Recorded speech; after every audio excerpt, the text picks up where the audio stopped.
중간시대 말씀 한번 보겠습니다.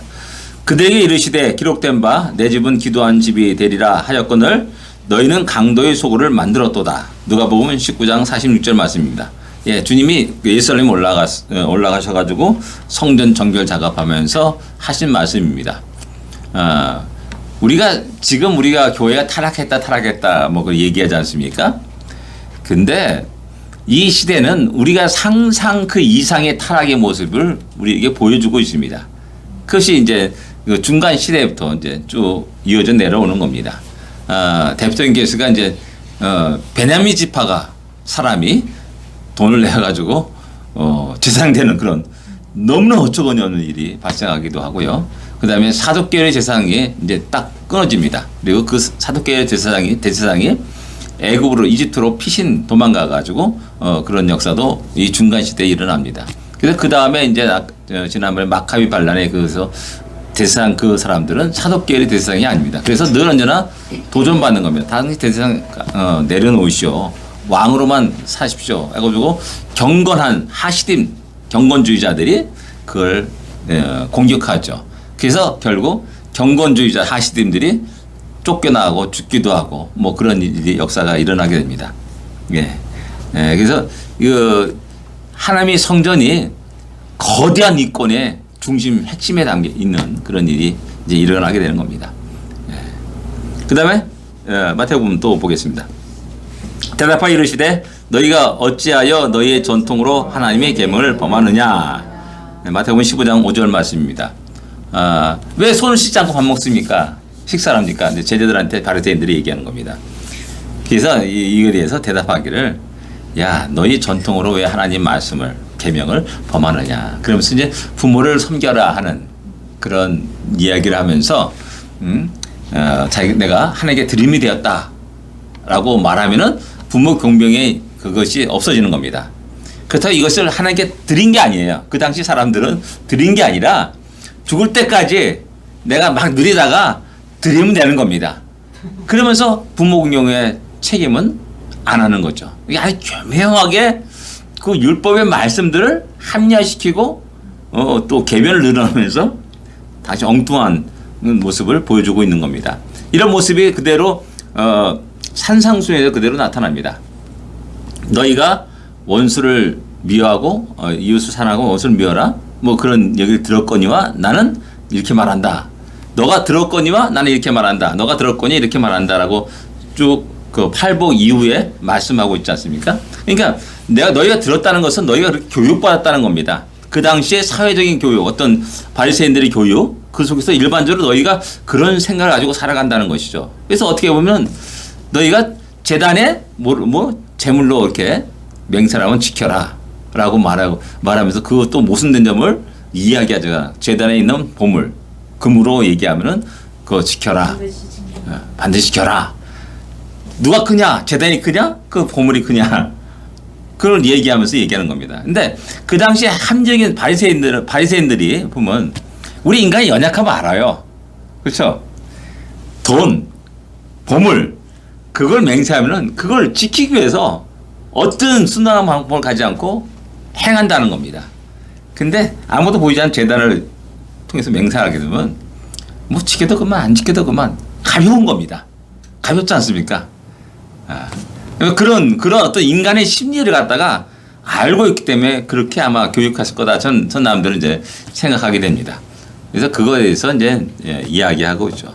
그러면서 그 당시 중간 시대에 하나님의 말씀이 왜곡되고 진리가 왜곡되고 그 다음에 본질이 잘못되는 그런 많은 모습을 보여주고 있다는 사실입니다. 그래서 한번 이게 중간 시대를 살펴보려고 합니다. 쭉 처음부터 끝까지 하면은 또 너무나 기니까는 쭉 넘어가겠습니다. 슉슉 넘어가겠습니다. 슉슉 넘어가고 그냥 이렇게 보겠습니다. 보면 안티오쿠스 3세와 안티오쿠스 4세는 꼭 좀 기억하시기 바랍니다. 예, 전에 말씀드렸듯이 주로 이제 안티오쿠스 4세가 중심됩니다. 이 사람 철저히 반유대 정책을 씁니다. 잔인하게 그합니다. 없습니다. 왜냐하면 이때 당시 이미 로마는 대제국으로 등장하였습니다. 그래서 그 이집트와의 분쟁을 갖다가 중간에 끼어가지고 중재를 하거나 야 싸우지 마라고 이렇게 하는 그런 위치에 오게 됩니다. 그래서 이 셀레우코스 왕조의 그 안티고스 3세도 전쟁에 승리해가지고 전쟁에 승리하면 전리품을 받아야 되지 않습니까? 엄청난 전리품을 받아야 되는데 빈터털이 되어버리는 겁니다. 1차, 2차, 3차, 4차, 5차까지 전쟁했는데 그 돈이 얼마 들겠어요. 엄청나게 들었지 않습니까? 그래서 쫄딱 망한 겁니다. 돈이 하나도 없습니다. 근데 로마와 딱 전쟁해가지고 엄청 깨져버립니다. 그래서 지금 터키 지역을 갖다가 로마 제국에 넘깁니다. 터키 지역을. 그리고 엄청난 전쟁 배상금을 내게 됩니다. 돈이 없지 않습니까? 전쟁 그만큼 했는데 돈이 없어요. 그러니까 돈 뜯어낼 때가 어디 됩니까? 성전들이에요. 성전, 그 다음에 다른 그 이방 신전들. 거기에 돈들 많지 않습니까? 금은보화들 모아놓고. 그걸 뜯어내는 겁니다. 딱 보니까 예루살렘의 성전에 금과 은이 엄청나게 많다는 것을 소문을 듣습니다. 그래서 그걸 뜯어내는 겁니다. 그걸 약탈해가 강제로. 그러니까 유대인들이 발칵 뒤집히는 거죠. 도저히 묵과할 수 없는. 그래서 반항을 하죠. 그러니까 잔인하게 또 탄압하고 하고 몰살시키고 죽이고 하는 학살하고 하는 그런 일들이 계속 이 안티오쿠스 4세에 일어나는 겁니다. 결국은 돈이 필요했던 겁니다. 배상금을 위해서 돈이 필요했던 거고. 그래서 이제 철저히 반유대 정책을 쓰면서 모든 율법을 폐합니다. 율법을 폐하고 대지로 제사 드리게 하고 제우스 신전을 갖다가 제우스 신을 갖다가 예루살렘 성전에서 제단을 쌓고 섬기게 하고 이건 뭐 말도 안 되는 일들이 저 유대인 입장에서는 이거 도저히 묵과할 수 없는 일들이 그 안티오쿠스 4세에서 일어나게 되는 겁니다. 여기서 이제 돼지를 강제로 먹이기도 하고 했다는 그 얘기. 그래서 이제 거기에 이제 경건한 유대인들, 하시딤이란 말이 경건주의자들이란 말, 경건한 유대인들이란 말, 경건주의자들이란 말입니다. 그래서 하시딤들이 등장합니다. 이렇게 탄압받더라도 우리 신앙을 지켜야 된다라는 그런 사람들이 이제 광야로 나가고 뭐 이런 식으로 자기 집단을 형성하고 그렇게 됩니다. 지금도 아주 그런 사람들이 굉장히 철저히 아주 유대 사회에 지금도 여전히 있습니다. 예전에 그 이집트 사다트 대통령하고 그 이스라엘 그 무슨 총리입니까? 그거 이름 잊어버렸는데 협상을 해가지고 평화 조약을 맺었습니까? 그리고 결국 그 이스라엘 총리가 죽음을 당해요. 그런 사건이 있었지 않습니까? 아마도 그것도 역시 마찬가지로 이런 극렬한 그 하시딤계 그 사람들이 했을 것이다, 암살했을 거다. 왜? 이방인과 타협을 하면서 그거 한다는 건 도저히 용납할 수 없는 거죠. 그런 생각을 갖고 있는 사람들이 의외로 많습니다. 그 유대인들 속에는. 지금도 이스라엘 국계는 그 위에 선과 밑에 선이 그 가운데 다윗별이 있지 않습니까? 그것이 영토를 의미한다라고 일반적으로 말합니다. 그래서 유프라테스 강과에서 애굽 시내까지 이게 이제 구약에 이제 하나님께 너희들이 준 땅이다 말하고 말씀했기 때문에 그 영토를 표시한 겁니다. 그 땅을 차지하기까지 우리는 그 전쟁하고 투쟁한다. 아직 우리가 하나님의 약속을 받지 못했다.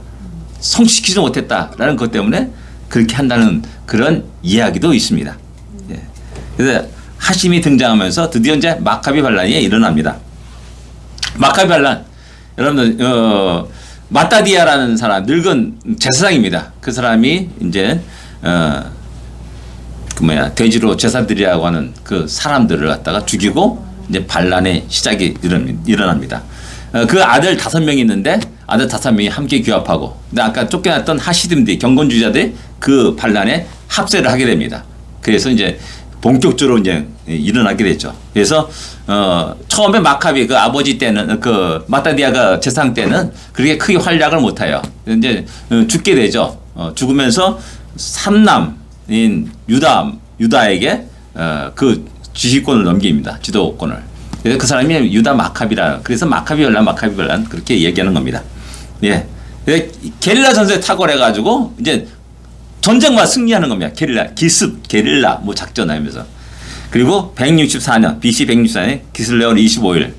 그러니까 9월 유대력이 9월 25일입니다. 그 날이 이제 우리 일반적으로 우리 음력으로 말하면 10월 25일입니다. 10월 25일이 제 생일이더라고, 음력 생일. 그래서 야 나는 예수 믿을 팔자구나 라는 사실을 새삼 느끼게 됐습니다. 호적상 생일은 크리스마스 성탄절이고 음력생일하고 저는 양력생일을 같았어요. 그때 11월 25일이 제 양력생일인데 그때가 12월 25일이에요. 음력으로. 근데 그 10월 25일이 이게 기술레월 수선절인 겁니다. 야, 나 최근에 알게 된 겁니다. 다시 새롭게 이 음력으로 10월 25일입니다. 우리 그 음력으로. 그게 이제 양력으로 이제 11월 경 이제 이렇게 11월 20일 뭐 12월 초 뭐 이렇게 되는 겁니다. 그래서 이제 항상 크리스마스 전에 이 수전절이 이제 지켜지게 되는 겁니다. 이들이 수전절을 그렇게 했던 것은 지난번에 우리 말씀드렸듯이 그 엄청난 핍박 속에서 위기에 닥친 거예요. 유대인들 입장에서는 그들 역사 속의 최대 위기라고 말하더라고요. 그런 위기 속에서 극적인 승리 속에서 성전을 다시 재봉하는 그 장면은 너무나 놀라운 것이죠. 그래서 이 수전들을 지금도 아주 이게 그때 되면은 상당히 크게 성대하게 지키는 것을 볼 수가 있습니다. 예. 그 다음에 이제 유다 마키도 역시 전쟁에 죽었고요. 다른 형제들도 암살당하고 그래요. 그리고 막내인 요나단이 이제 두 번째 지도자로 등장합니다. 그 역시 이 사람도 이제 유대 영토 확장하고 승리하면서 계속 탈환을 하게 되고 과거 유다 그 지역들을 탈환하게 나갑니다. 그 다음에 이 사람도 또 역시 전사를 하죠. 역시 이제 둘째 형제인 시몬이 이제 또 그 다음 지도자로 등장합니다. 이제 이 시몬부터 이제 드디어 이제 실제 명목상으로는 이제 독립왕조 실제로 그런 자치권을 형성하는 그런 왕조로 나타납니다. 그래서 여기서 이제 하스몬 왕가의 시작이다라고 이렇게 이 시몬부터 얘기하는 겁니다. 이 사람은 이제 여러 계파들을 통합합니다. 하시딤과 헬라파, 마카비파. 각각 달라요. 입장이 달라요. 마카비파는 이제 왕하고 대상권을 갖고 두 개를 다 갖고 있는 겁니다. 그 하시딤이 볼 때는 이거 아니다. 둘 중에 하나를 택하라. 너희들 대상하든지 왕권을 갖든지 둘 중에 하나를 택하라 라고 하시딘 건건주의자들은 두 권력을 다 갖는 것은 용납이 안 되는 겁니다. 다윗도 그랬지 않습니까? 왕이었지 뭐 대상이었습니까? 아니었지 않습니까? 뭐 그런 것 때문에 이제 서로 견제하는 그런 입장에서 그 두 개를 택하면 안 된다. 같이 갖고 있으면 안 된다. 라고 해서 하나만 택하시오라고 하시dim은 끝없이 이야기라고 주장하게 됩니다. 그래서 그것 때문에 이제 마카비파가 하시딤이 이제 서로 싸우게 되는 겁니다. 그 당시에 또 이제 아까 말했듯이 셀루쿠스, 안티오쿠스 4세 그 통치하에서 헬라교육을 받은 사람들이 있어요. 그리고 그 정권에 함께 참여했던 사람들이 있어요.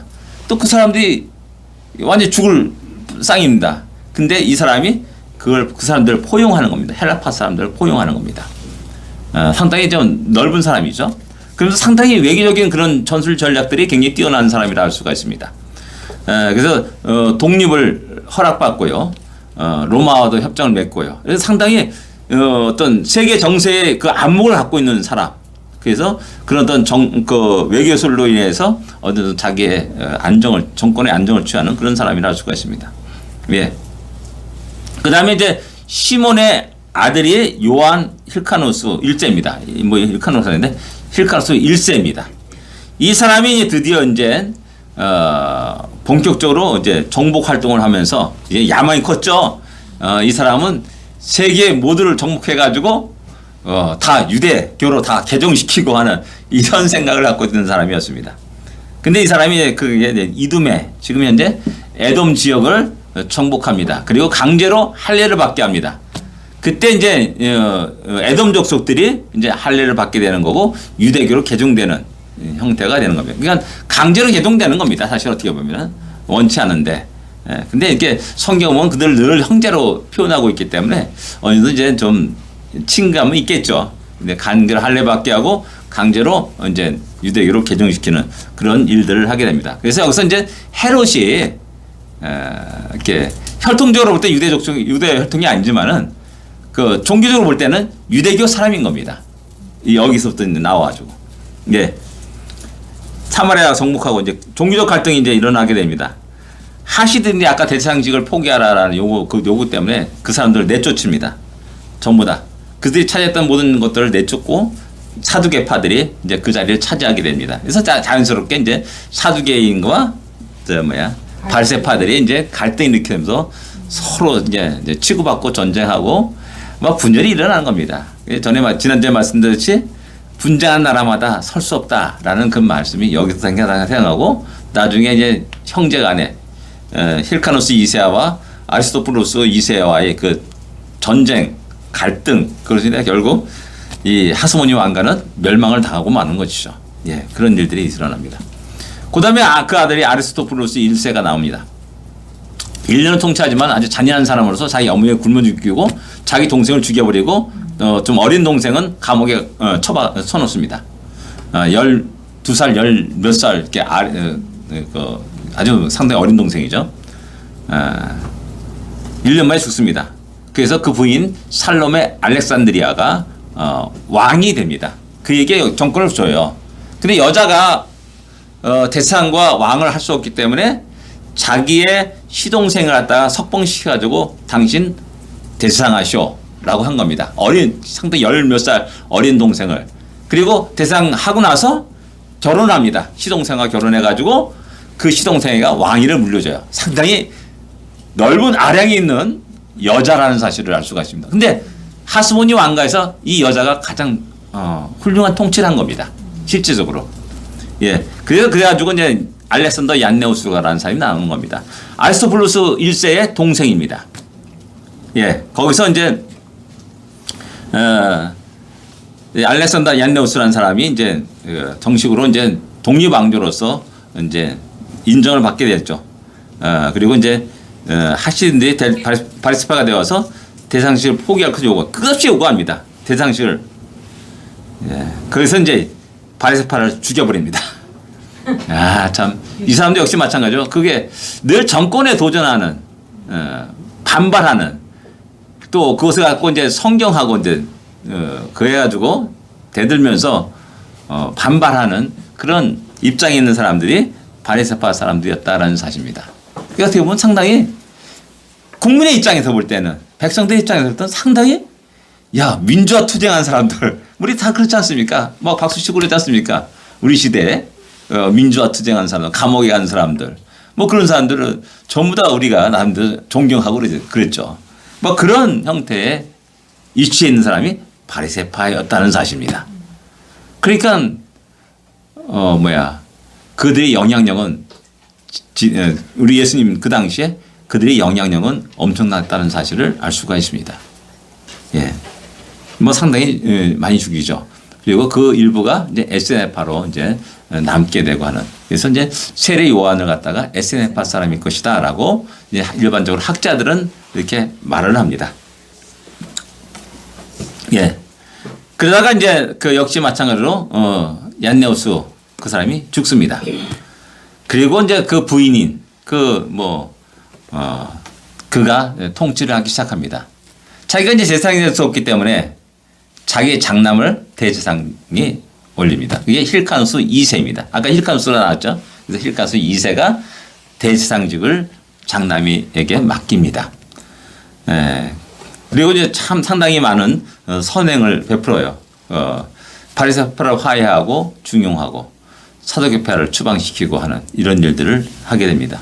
근데 이제 노년에 이제 차남인 아리스토플로스 2세가 반란을 일으킵니다.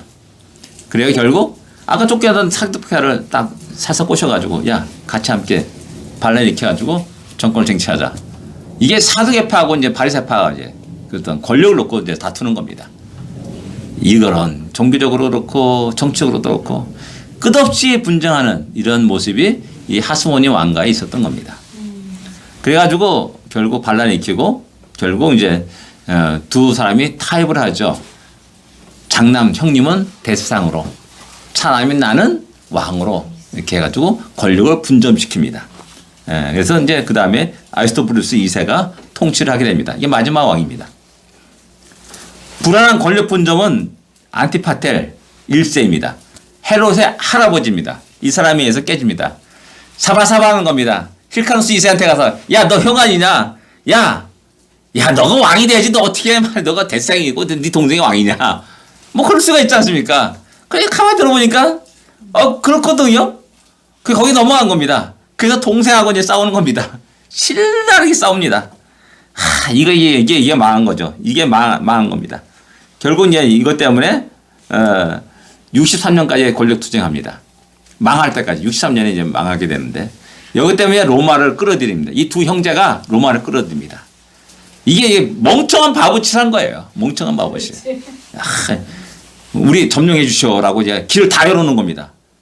같이 합해가지고 대항해도 무적할 판인데 그냥 열어놓고 그냥 어서 오십시오. 이거 길을 다 열어놓고 예루살렘까지 그냥 온 겁니다. 그리고 여기서 포위해놓고 그냥 다 점령하는 거죠. 예, 이런 일들이 일어난 겁니다. 예, 이런 일로 인해서 이제 로마군의 힘을 알았어요. 그러니까 이제 왕과 대상이 로마의 힘을 알았기 때문에 서로 잘 보이려고 경쟁을 하게 됩니다.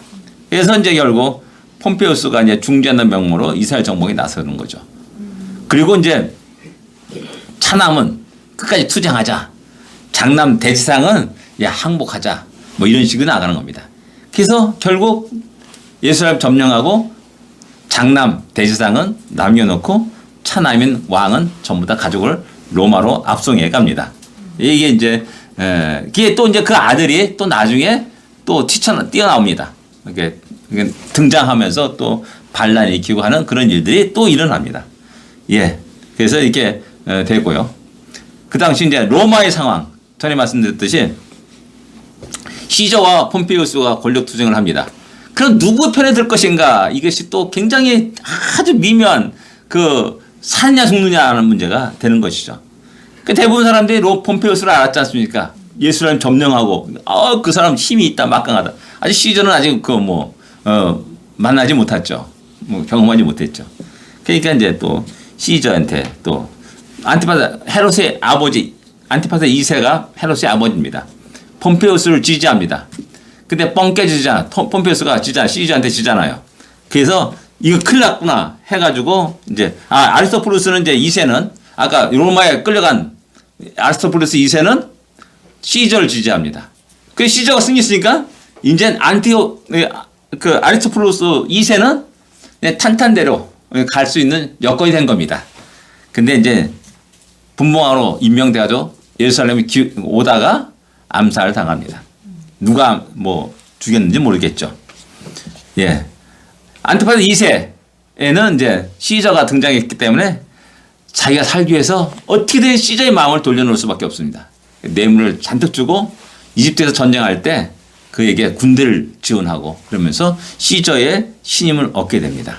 요게 이제 이 안티파스 2세가 상당히 정권을 쟁취하기 위해서 굉장히 아주 능수능란 교활한 사람, 나쁘게 말하면 교활한 사람이고 상당히 정세 파악을 잘하는 사람이라 이렇게 할 수가 있는 겁니다.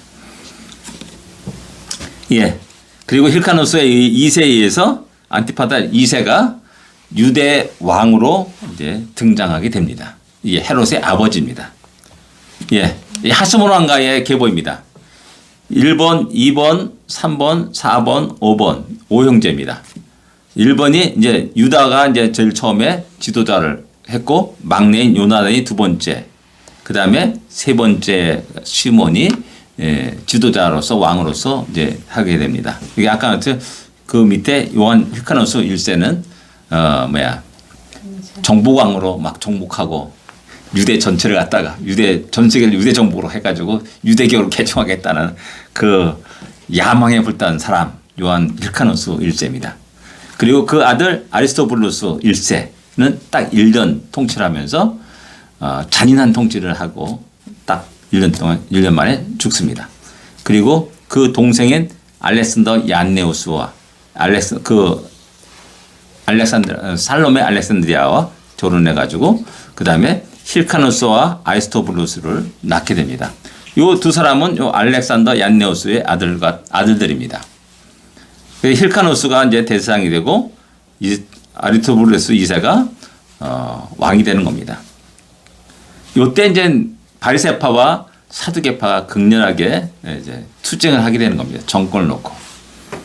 예. 그 다음에 이제 아리스토블루스 2세가 이제 패하게 되고요. 그 다음에 이제 힐카누스의 손녀되는 미리암이 안티파텔 2세 헤롯의 아버지의 그 며느리가 돼가지고 헤롯과 결혼하게 됩니다. 그래서 이제 아그리파 왕의 이 미리암의 손장각을 해요. 그래서 이제 유대의 계속 통치로 아그리파 1세와 2세가 통치를 하게 됩니다. 그러니까 어떻게 보면 유대의 입장에서는 그래도 그중 자기의 전통성을 따르는 계통이다라고 우리 생각할 수가 있는 겁니다. 예, 요게 이제 하스모니 왕가의 계보입니다. 뭐 복잡합니까? 예, 넘어가겠습니다. 뭐 로마 제국의 그 모습입니다. 넘어가겠습니다. 예, 안티파텔 2세 헤롯의 아버지는 유대인의 환심을 사기 위해서 상당히 친유대적인 그 정책을 많이 씁니다. 예루살렘 성벽을 건축합니다. 이거 정책을 그대로 헤롯이 받아들여 가지고 예루살렘 성전을 증축합니다. 그러니까 스룹바벨 성전을 갖다가 작고 보잘것없지 않습니까? 그래서 그것을 중축해 가지고 굉장히 오랜 기간 죽고 나서도 오랜 기간 계속 그 공사를 해 가지고 AD 67년인가 완공됩니다. 그리고 70년에 다 와르르 무너지는 겁니다. 로마 제국에 의해서. 그러니까 주님이 이 성전이 헐라 내가 3일 만에 짓겠다 세우겠다라고 했을 때 아니 이 성전이 46년 동안 했는데 어떻게 3일 동안 당시 세울 것이냐 뭐 이런 식의 이야기가 나오지 않습니까? 그 40년이 뭐냐면 헤롯부터 시작해서 쭉 그때까지 계속 지어온 겁니다. 예, 계속 지어왔고요. 지금 그 남은 흔적이 뭐냐면 통곡의 벽이 그때 헤롯 때 만든 그 원형 그대로의 그 석조 어물이 그대로 거기에 있는 겁니다. 그래서 이스라엘 백성들이 그곳에서 지금도 여전히 그 성전을 향해서 기도하고 있는 것이라는 사실입니다. 예. 이 안티파텔 2세는 BC 43년에 독살을 당합니다. 이게 문제가 돼서 힐카누스와 안티파텔 가문과의 큰 갈등의 요인이 됩니다. 너가 죽였다라는 겁니다. 너가 죽였다. 도저히 용납할 수 없다. 뭐 이런 것이 있어가지고 이제 힐카누스는 이것을 갖다가 좀 문제를 해결해야 돼요. 그래서 이제 아까 말했듯이 자기의 손녀 미리암네를 헤롯과 결혼시켜가지고 이제 또 화해를 하게 됩니다. 예. 결국 이 미리암네는 나중에 헤롯에 의해서 죽임을 당합니다. 예, 죽임을 당해요. 자기 뭘 받아가지고 가늠죄 졌다 뭐 그런 식으로 이제 죽음을 당해요. 예, 40년 로마의 카시우스 시리아를 점령하고 뭐 이러면서 또 이제 다시 이제 안토니우스 옥타비아누스가 이제 패권을 다투게 됩니다. 또 여기서 누구 편에 들 것인가라는 이 고민이 이제 또 일어나는 겁니다. 항상 약자들은 이 고민 속에 늘 있습니다. 예? 과거에 뭐 성경 역사에서도 유다와 이스라엘이 애굽의 편에 들 것이냐 아시리아의 편에 들 것이냐 애굽의 편에 들 거냐 바빌론 편에 들 것이냐라는 그 두 양측에서 계속 갈등을 일으켰고 그랬듯이 그때마다 선지자는 뭐라 합니까? 여호와를 의지하라라고 말합니다. 아멘. 근데 자꾸만 애굽의 편에 들 것인가 아수르 편에 들 것인가라고 늘 정치적으로 왔다 갔다 하면서 하나님을 의지하지 않은 그런 모습을 보여주고 있는 것을 보게 됩니다. 그런 모습이 그대로 여기서 나타나는 겁니다. 1차 삼정체도 나타나고 2차 삼정체도 그대로 또 똑같이 나타나는 겁니다. 시제 편에 들 것인가 폼페우스 편에 들 것인가 여기는 옥타비아누스 편에 들 것인가 안토니우스 편에 들 것인가 이런 갈등 속에 늘 있게 되는 것입니다. 힐카누스 2세는 카시우스를 지지합니다. 좀 별볼이 없는 사실이지 않은 이게 이제 문제였던 거죠. 예. 네, 카시우스 정권이 이제 패권이 이제 깨지게 되어가지고 힐카누스는 이제 바벨론으로 추방당합니다. 대상직으로서 이제 추방당하고 쫓겨나가죠. 그리고 여기서 이제 아리스토플루스 2세 아들이 이제 안티고노스가 이제 북부 이란 사람들의 도움으로 반란을 일으킵니다. 그래서 예루살렘의 진군해서 예루살렘을 점령해 버립니다. 이제 강제로 군대로 외국군의 도움으로 자기가 왕에 오르는 그런 일이 일어나게 되는 겁니다. 이 반란이잖아요. 로마가 이미 점령하고 있잖아요. 통치하는 지역인데 반란이 일으켰으니까 로마는 절대 반란을 용납하지 않습니다. 싹 쓸어버리지 않습니까? 그래서 이제 이 반란의 이제 진압군의 가장 큰 대빵이 누구냐? 그 사람이 헤롯이 된 겁니다. 헤롯, 우리가 말하던 헤롯 대왕, 예수님 탄생 때 그 왕이 했던 헤롯이 드디어 이때 로마 도망갔다가 진압군의 대장으로 장군으로 참여해 가지고 진압을 합니다. 그래서 반란군을 통공적으로 진압해 가지고 그가 유대의 왕으로 이제 정식으로 세워지게 됩니다. 그래서 BC 4년 예수님이 탄생 바로 그때까지 유대를 통치하게 되는 것이죠. 그래서 이제 이때 이제 우리 예수님이 탄생하는 그런 일이 일어나게 되는 겁니다. 그래서 헤롯 왕 때 로마의 철저히 충성했습니다. 책략가였고 잔인한 독재자였습니다. 그러니까 자기 정권에 조금이라도 딱 도전하는 사람들은 그 세력은 죽여버립니다. 아들조차 죽여버렸습니다. 자기 아내도 죽여버렸습니다. 미리암네 아까 말했듯이 그 사람도 죽여버렸습니다. 옥타비아누스와 안티오누스가 내전을 벌일 때 삼정치에서 이제 정권을 놓고 이제 싸울 때 헤롯은 안티오누스를 싹 듭니다. 잘못했죠. 패자의 편에 들었습니다. 이게 어떻게 됩니까? 큰일 나지 않았습니까? 그래서 이제 옥타비아누스 승리하고 당황해서 옥타비안을 찾아가서 아까 아버지처럼 시저 편에 드는 게 아니라 본피우스 편에 들다가 망해가지고 시저에 뇌물 바치고 뭐 이렇게 하듯이 이 사람이 역시 마찬가지로 똑같이 아버지와 똑같이 옥타비안을 찾아가지고 스스로 왕관을 벗었고 잘못을 회개하고 그래가지고 그래 계속해 이렇게 된 겁니다. 네. 다시 유대인 왕으로 지위를 그에게 주고요. 헤롯은 아까 말했듯이 할례 받은 자, 혈통적으로는 유대인이 아니지만 할례 받은 자서 이렇게 종교적으로는 유대교 사람입니다. 근데 이런 약점 때문에 이제 성전을 화려하게 재건하고 유대 정책을 합니다. 그래서 로마 군인들이 함부로 이방인들이 정복자이기 때문에 맘대로 성전을 막 들락거리고 말이야.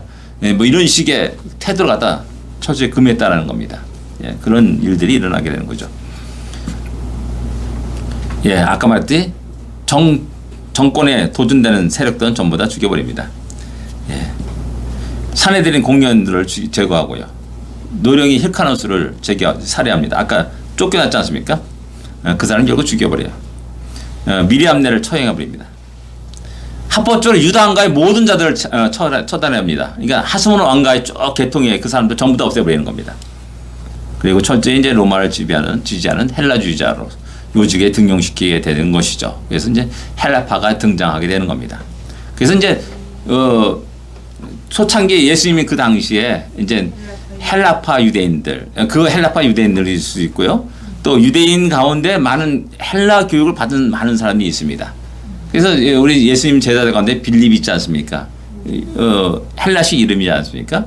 그리고 또 이렇게 제자들 속에서 역시 마찬가지로 두 가지를 갖다가 같이 헬라 이름과 또 유대식 이름들을 같이 갖는 그런 사람도 있음을 볼 수가 있습니다.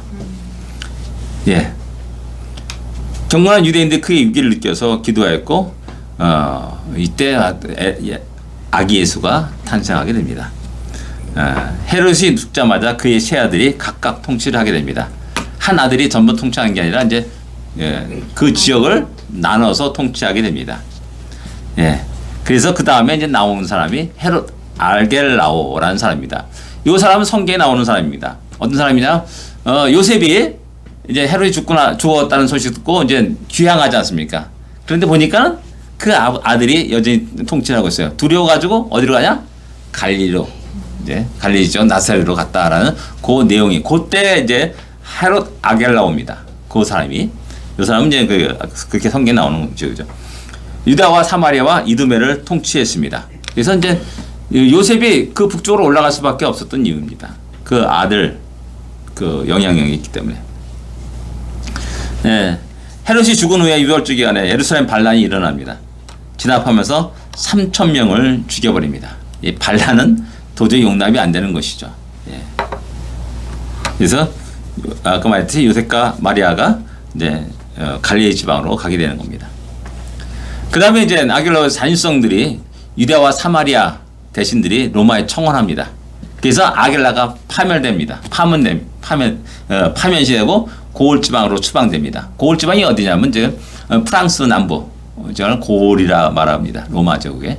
이게 완전히 엄청난 먼 곳에 추방당하는 겁니다.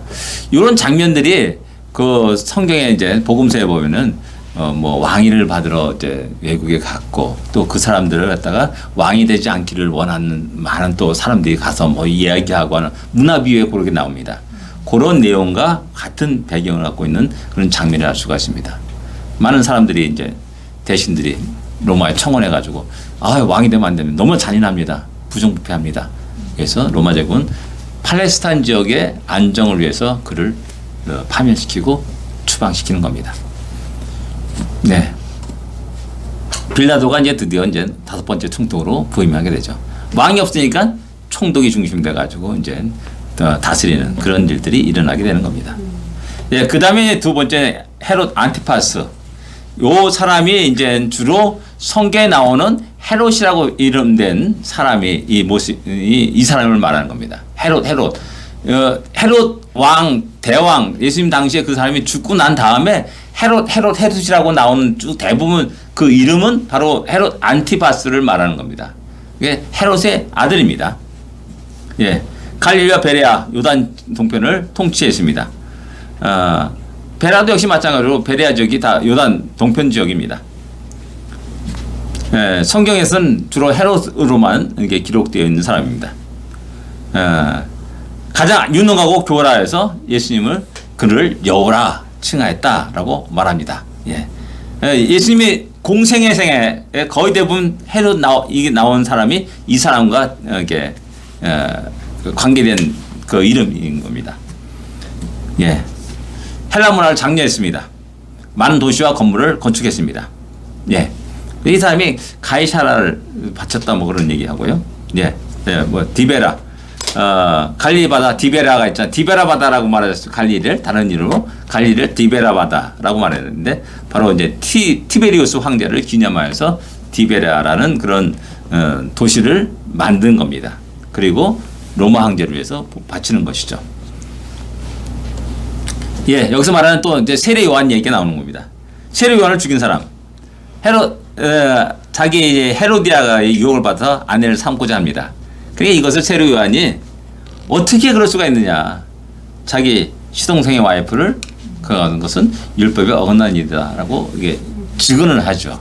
그것 때문에 이제 감옥에 갇히게 되고요. 또 헤로디아 딸이 그 앞에서 춤을 추면서 그 하다가 결국 세례 요한의 목을 요구하는 그런 일이 일어나게 되는 겁니다.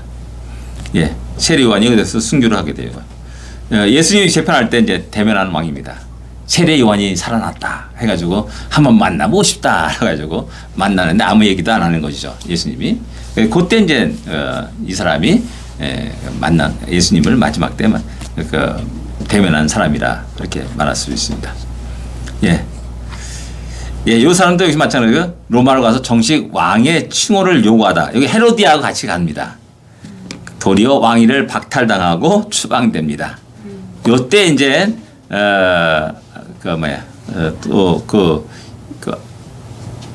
안티고노스인가요? 그 사람의 역할이 또 등장합니다.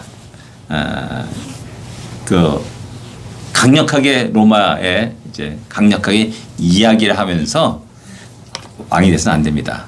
해가지고 결국 왕위를 받으러 갔다가 도리어 추방당하는 그런 그냥 가만히 있었으면 계속 왕이 됐을 텐데 왕위를 받으러 갔다가 추방당하는 그런 슬픈 일이 있습니다. 헤롯 빌립이다. 빌립. 예. 갈릴리 요단 북동부 이렇게 쭉 통치를 합니다. 이 사람이 가이사라 빌립보를 건설한 사람입니다. 가이사라 빌립보 우리 알지 않습니까? 가이사라 빌립보에 가가지고 예수님이 세상 사람이 나를 누구로 하느냐? 너는 나를 누구로 하느냐? 거기서 주는 그리스도의 살아계신 하나님의 아들이십니다. 라고 이렇게 베드로가 고백하는 내용이 그 가이사라 빌립보 지역에서 일어난 일입니다. 그것을 그 장소가 뭐 여기입니다. 지금 현재 이스라엘의 가장 최북단 지역이라 할 수가 있습니다. 예, 헤롯 아그리파 1세. 예.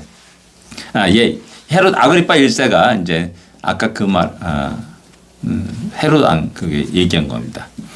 예. 헤롯 안티파스 2세. 아까 헤롯 왕이 헤로디아하고 같이 와서 나 왕이 정식 왕이 되게 해달라고 이렇게 요청했을 때 그때 이제 이 헤롯 아그리파 1세가 강력하게 안 됩니다라고 이렇게 이야기를 해가지고 결국 추방당하고 헤롯 아그리파 1세가 유대 왕으로 등장하게 되는 겁니다. 이 사람이 아그리파 1세 그 얘기한 게 나중에 이제 야곱을 죽이는 사람이 됩니다. 야곱을 죽여. 예. 분봉으로 이렇게 앉게 되고요.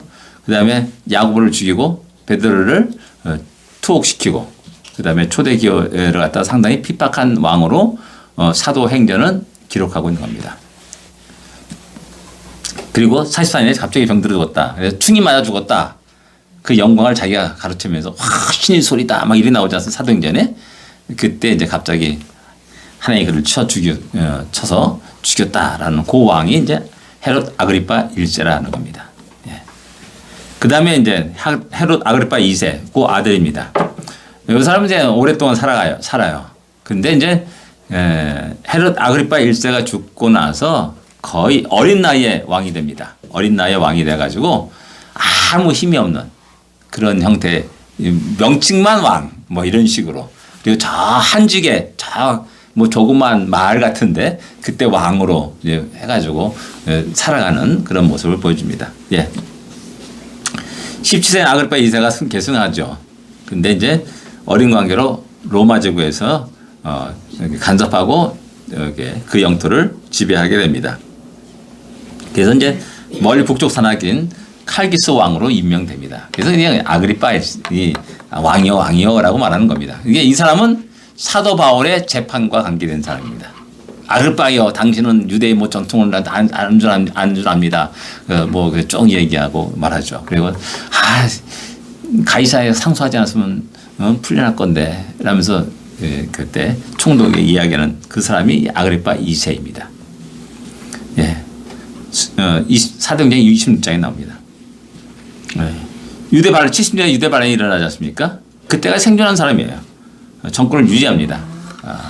근데 이제 나중에 이제 로마로 가가지고 행정관으로 자기 생을 마감합니다. 마칩니다. 예. 예. 헤롯 가문의 가게도, 예. 헤롯 안티파스 2세. 할아버지입니다. 헤롯 왕의 할아버지입니다. 근데 요 중간에 이제, 아버지죠, 아버지.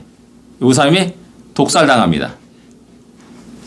그래서 그 다음에 이제 헤롯 대왕이 차지하게 되고요. 아까 말했듯이 이제 아겔라오, 헤롯 안데바, 그다음 빌립 2세, 요 세 사람이 그 분봉왕으로 이제 있게 됩니다. 그리고 미리암네 1세, 뭐 2세 있는데 우리가 말하는 그 사람은 이제 미리암네 1세를 말하는 겁니다. 여기서 이제 헤롯 아그리파 1세가 등장합니다. 이건 유대 가문의 혈통을 이어가는 겁니다. 가는 사람입니다. 그래서 헤롯 안디바가 로마에 왔을 때 이 사람이 안 됩니다 해가지고 이 사람이 제거돼요. 그래가지고 헤롯 아그리파 1세가 대신 분봉왕으로 유대로 들어오게 됩니다. 그리고 이제 그 아들인 헤롯 아그리파 2세가 이제 다시 또 왕으로 쭉 사도행전에 요 두 사람은 사도행전에 그 이름이 기록된 사람입니다. 예. 여기 이제 쭉 헤롯 가문에 가게 됩니다. 예. 1차 3두 정치입니다. 카이사르, 시리자입니다. 크라수스인가 그래요. 폼페우스. 결국 아까 말했듯이 누구 편에 될 것인가 라는 이 갈등 때문에 죽느냐 사느냐 문제가 발생했다는 겁니다. 이때 이제 그 선제들처럼 하나님만 의지하십시오. 하나님 바라보십시오. 라는 그 외침이 당시에 없었다라는 것이 참 안타깝다는 겁니다. 예. 이런 문제들은 오늘 우리에게 똑같은 문제가 계속 일어나는 겁니다. 어찌 우리는 믿음의 길을 택할 것인가 아니면 세상의 길을 택할 것인가. 현실적으로 세상의 길을 택하는 게 더 편하고요. 더 좋을 때가 있습니다. 근데 그래서 잠깐 사람들은 믿음의 길을 하나님의 뜻을 버리게 되죠. 포기하게 되죠. 그럴 때 그 결과가 우리에게 행복이라면 좋은데 평안이고 행복이고 번영이면 좋겠는데 하나님은 당신이 사랑하는 백성을 그대로 놔주시지 않는다는 겁니다. 하나님을 의지 않고 살아가는 자들의 결국을 우리에게 보여주는 게 성경입니다. 하나님을 의지하지 않고 너가 살 수 있어? 그래 한번 살아봐. 어떻게 사나 보자. 살아봐. 놔둡니다. 그리고 결국 고생하다가 죽음에 이르게 되고 지옥의 불에 던져지게 되는 그런 비참한 말로를 경험하게 됩니다. 그래서 성경은 왜 하나님은 왜 가나안 땅에 아브라함을 보내시사 이 땅이 너와 너 후손들에게 줄 땅이다 라고 하셨는가라는 겁니다. 농담으로 그러지 않습니까? 모세가 이스라엘 백성을 데리고 나올 때 혀가 짧아져 또 어디로 갈래 했더니 카나다라고 말해야 되는데 말이야. 카나다 해야 돼. 이게 이 혀이 짧아보다 카난 그래가지고 말이야. 카난토록 이런 그런 유대 그 농담에 그게 있습니다. 그런 농담이 유대 농담에 모세가 말이야 이게 이 혀가 짧아서 이 카나다라고 말해야 되는데 말이야. 그래가지고 그냥 그 땅은 이 넓은 땅 비옥한 땅을 차지해야 되는데 이 혀가 짧아가지고 카난 이렇게 했다가 그래가지고 갔다고 그런 우스갯소리가 있습니다. 예. 그렇습니다. 예, 이렇게 1차 삼성체로 인해서 또 역시 헤롯 아버지가 또 어떻게 할 것인가 막 왔다 갔다 하다가 또 이렇게 됩니다. 두 번째 이제 삼성체가 이제 옥타비아누스. 이제 우리 어머니는 이제 옥토버 8월달 옥토버 그 날이 이제 이 사람 생일이 있기 때문에 옥토버라고 이렇게 이야기한 겁니다. 안토니우스. 예, 우리가 잘 알고 있는 안토니우스. 여기서 이제 크레오파트라하고 이 사람이 같이 죽게 되는 거죠. 크레오파트가 이제 시기적 끝나고 이제 안토니우스 사랑을 받고 이제 안토니우스 편에 들다가 죽음을 당하게 됩니다. 역시 이때도 역시 마찬가지로 누구 편에 들 것인가라는 그 고민 속에서 끝나게 되죠. 옥타비아누스는 이렇게 예수님이 인구 조사를 명령한 황제로 성경에 나옵니다. 그리고 이제 그 명령이 듣고 이제 요셉과 마리아가 베들레헴으로 이제 호적을 하러 가는 누가복음에 나타난 그 장면이 이제 기록된 왕이 이제 옥타비아누스입니다. 그러니까 세계사와 성경과 밀접한 연관성을 가지고 있다는 겁니다. 이게 가장 연약한 민족이에요. 보잘것없는 민족인데 성경을 보게 되면은 세계사와 항상 같이 움직여요. 세계사와 세계 대제국이 언제나 그 가나안 땅을 스쳐 지나갔습니다. 정복했고요. 그리고 늘 언제나 그것 때문에 성경에 그 제국의 이름이 등장하고 있습니다. 이런 모습은 하나님은 가장 작으면서도 불구하고 가장 큰 나라를 제국을 상대하도록 하셨습니다. 이게 놀라운 겁니다. 어떻게 저 나라가 저런 나라에 살아남을 수 있을까? 그런 신비한 겁니다. 신기한 일입니다. 다른 여러 민족들은 다 멸망당하고 죽음을 당하고 역사 속에 사라졌습니다. 근데 여전히 유대인들만큼은 지금도 살아있습니다. 존재합니다. 예. 대단한 겁니다. 결국 지금 그 역사는 지금까지 계속됩니다. 그 가나안 땅에 누가 그거 했습니까? 대영 제국의 그 팔레스타인을 갖다가 지배했던 적이 있습니다. 2차세기 바로 전에. 그 다음 지금은 미국의 영향력 아래에 있는 겁니다. 여전히 그래요. 지금도 대제국과 세계 최강의 나라와 그 땅은 언제나 연관되어 있습니다. 참 신기한 일이에요. 그리고 점령한 그 대제국은 세계 제국은 유대인의 영향을 받아요. 느헤미야가 그랬지 않습니까? 다니엘이 그랬습니다. 그렇잖아요. 다니엘 세 친구가 그렇고요. 역시 지금도 마찬가지예요. 미국의 크게 영향을 행사한 누구라고 그래요? 유대인이라고 말하지 않습니까? 참 재밌잖아요. 대제국은 그 땅을 점령합니다. 그 땅을 통치하고요. 그 땅에 영향을 끼칩니다. 근데 도리어 그 땅의 유대인들은 그 대제국을 갖다가 또 영향을 끼치고 있어요. 그러니까 유대인들 위대한 게 뭐냐면은 세계 경영을 하는 겁니다. 대제국 아래에 있으면서 또 그 안에 그 행정과 그 지도자가 되면서 세계 경영이 무엇인지 알아요. 세계 어떤 힘의 파워가 어떻게 진행되는지를 알고 있어요. 이게 우리와 다른 겁니다. 하는 겁니다. 그래서 다음 주부터는 이제 복음서로 들어가겠습니다. 예, 기도하겠습니다.